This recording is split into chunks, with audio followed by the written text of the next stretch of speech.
बहुत सारे लोग सफलता पाने के लिए मेहनत करते हैं, लेकिन जैसे जैसे वो सफलता के नजदीक पहुंचते जाते हैं उन्हें खुद पर ईगो होने लगता है, यानी कि घमंड होने लगता है। उन्हें ऐसा लगता है कि बिना गुरु के गाइडलाइंस के वो आगे बढ़ सकते हैं, और जब वो आगे बढ़ते हैं तो उन्हें बहुत सारी प्रॉब्लम का सामना करना पड़ता है। तब उन्हें समझ में आता है कि हमारी लाइफ में गुरु होना इतना इम्पोर्टेंट क्यों है। तो चलिए आज हम जानेंगे कि हमारी लाइफ में गुरु यानी टीचर का होना कितना जरूरी है। तो एक स्टोरी से हम इसे समझते हैं।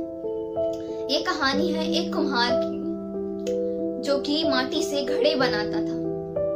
वो अपने परिवार का पालन पोषण बहुत ही अच्छे तरीके से करता था। उसका एक बेटा भी था जो कि 15 साल का था।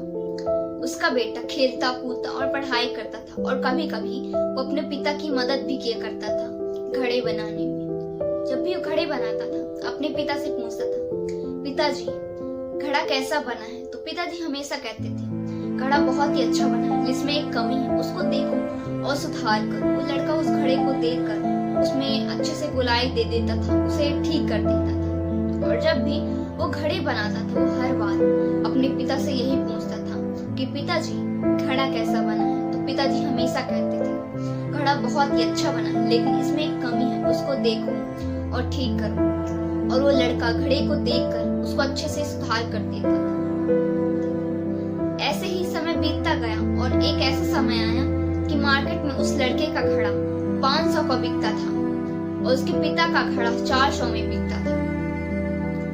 अब एक दिन वो लड़का घड़ा बना रहा था तो अपने पिता से पूछता है, पिताजी मेरा घड़ा कैसा बना है? तो पिता कहते हैं, घड़ा तो बहुत ही अच्छा बना है, लेकिन इसमें एक कमी है, उसको देखो और सुधार करो। लड़का गुस्से से कहता है, पिताजी आपको कुछ भी नहीं पता, आप हमेशा गलतियां निकालते रहते हो। मेरा घड़ा मार्केट में 500 का बिकता है और आपका 400 में बिकता है। मैं घड़ा हमेशा अच्छा ही बनाता हूँ, लेकिन आप हमेशा गलतियां निकालते रहते हो। तो पिता चुप हो जाता है और कुछ देर बाद कहता है, ठीक है, तुम्हें जैसा ठीक लगे वैसा बनाओ।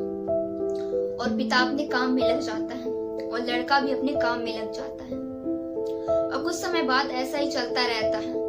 एक समय ऐसा आता है कि उस लड़के का घड़ा 500 का बिकता था, लेकिन उसकी जो प्राइस थी अब वो घटने लग जाती है। वो लड़का बहुत परेशान हो जाता है कि ये क्या हो रहा है। वो बहुत दुखी रहने लगता है। एक दिन वो अपने घर में पिता के पास बैठता है और कहता है, पिताजी मेरा घड़ा अब कोई नहीं लेता है मार्केट में, मैं क्या करूं, मुझे कुछ समझ में नहीं आ रहा है। तो पिता कहते हैं, बेटा जो तुमने मुझसे उस दिन कहा था कि आपका घड़ा इतने का बिकता है और मेरा घड़ा इतने का बिकता है, तो यही बात कुछ समय पहले मैंने अपने पिता से कही थी।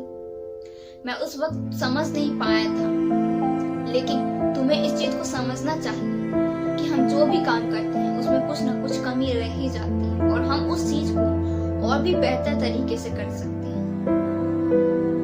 और ये कहानी यहीं पर खत्म होती है और हमें इस कहानी से बहुत सारी चीजें सीखने को मिलती हैं, लेकिन हमारा जो नजरिया होना चाहिए वो सीखने का होना चाहिए। तो पहली चीज हमें ये सीखने को मिलती है कि हमारा जो गुरु होता है वो हमें हमेशा आगे बढ़ाने के लिए प्रयास करता रहता है और हमें बिना क्वेश्चन के उस काम को करना चाहिए, लेकिन हमें गुरु भी सोच समझ कर चुनना चाहिए। और दूसरी चीज जो हमें सीख मिलती है कि हम कोई भी काम करते हैं उसमें कुछ ना कुछ कमी रह ही जाती है और हम उस चीज को और भी बेहतर तरीके से कर सकते हैं। और तीसरी है कि हमें खुद पर ईगो नहीं करना चाहिए, घमंड नहीं होना चाहिए, क्योंकि अगर हम खुद पर घमंड करते हैं तो हमारे सोचने और समझने की जो शक्ति होती है वो धीरे धीरे खत्म हो जाती है। तो आई होप कि स्टोरी आपको अच्छी लगी होगी। कमेंट में जरूर बताना कि आपको स्टोरी कैसी